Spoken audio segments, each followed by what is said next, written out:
આ બસ ગઈકાલે જે આકસ્મિક વિમાન દુર્ઘટના થઈ એમાં અમારા પણ દીકરા બીજે મેડિકલ કોલેજમાં બીજા વર્ષમાં અભ્યાસ કરતા હતા. આયુષ કેતનકુમાર ગોહિલ અને સત્યમ મનીષભાઈ મેડા, અમે બંને બંધુઓ અહીંયા આજે ઉપસ્થિત છે. એ અમારા બંને દીકરાઓ અને સાથે અહીંના દાહોદના અન્ય પણ બીજા 4-5 જે વિદ્યાર્થીઓ ત્યાં અભ્યાસ કરતા હતા.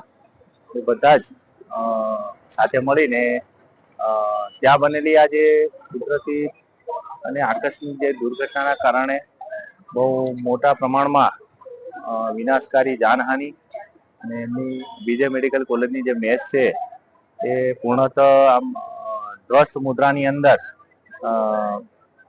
થતા બાળકો આ ઘટનાને જોઈને હેબતાઈ ગયેલા.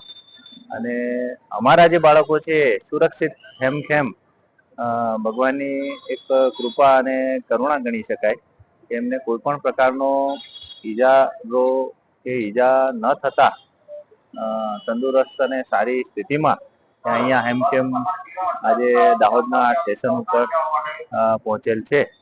ધન્યવાદ.